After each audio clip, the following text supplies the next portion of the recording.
A very good day to you. I'm Hank Gross, Mid-Hudson It's Tuesday, October 25th. The news today brought to you by the Galleria at Crystal Run.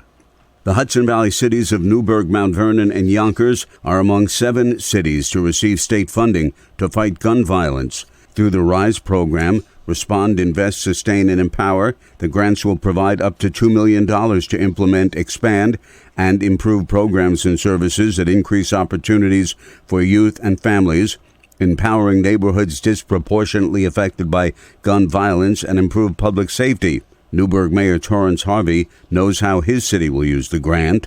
That's going to be for workforce development, employment, and other opportunities to get our young people certified and trained in combat for gun violence. Other cities in the state to receive grants from this gun violence prevention program are Albany, Buffalo, Rochester, and Syracuse. A 36-year-old Port Jervis man was found guilty by an Orange County court jury on Monday of firing a pump-action shotgun through the floor of his bedroom, with the slug piercing through 2 other apartments in the building, striking a toy box and coming to rest about a foot from where a child was sleeping. Kevin Ginty, who fired the weapon shortly after an argument with his wife, was convicted of tampering with physical evidence and reckless endangerment. He faces up to 4 years in prison when sentenced in January. When Port Jervis police arrived at the scene, Ginty was outside wearing a bulletproof vest and was armed with a flare gun. The investigation revealed that prior to the police arrival, Ginty had disassembled the shotgun and concealed it in a blanket. A 70-year-old Deer Park man was struck and killed last Friday night after he and his son got out of their vehicle on Route 209 in the town of Mamakating to assess damage after they struck a deer. State police say the son, 33-year-old James Harrington of Mamakating, told them he saw a vehicle traveling in the opposite direction when he heard a crash. The son observed his father, 70-year-old James F. Harrington, injured and on the ground. The victim was transported to Garnett Health Medical Center in the town of Walk Hill, where he was pronounced dead. The vehicle that struck Harrington, a 2020 Honda CR-V, was driven by 78-year-old James Cristiano of Minnesink, who stayed at the scene.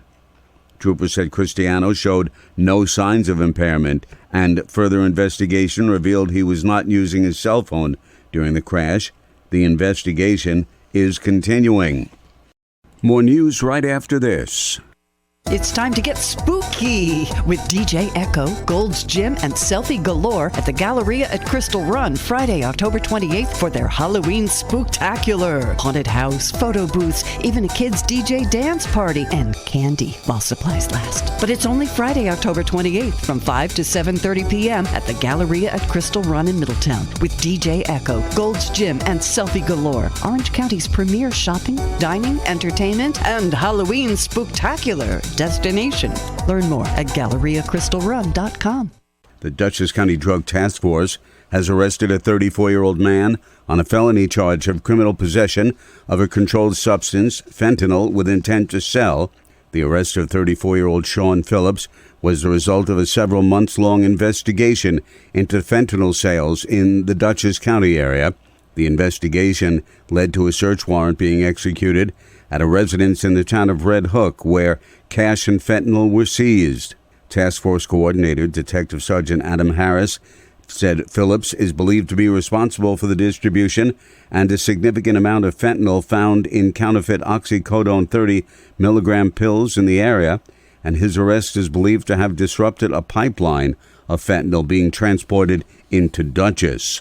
The $11.5 million preliminary Hyde Park town budget for 2023, developed by Town Supervisor Al Torrigiani, has a spending increase of 2.2%.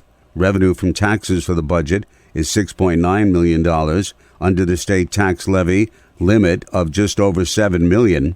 In releasing his proposed spending plan, Torrigiani addressed the challenges encountered in developing the first budget as town supervisor. The key factors, he said, were an unexpected 8% increase in health insurance for employees, coupled with a substantial increase in utility costs and vehicle costs.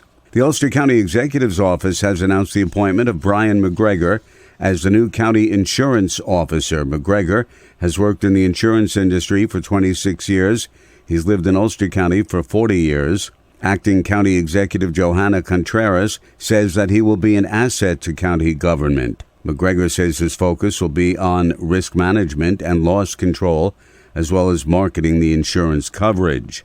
I'm Hank Gross, MidHudsonNews.com. The news today brought to you by the Galleria at Crystal Run.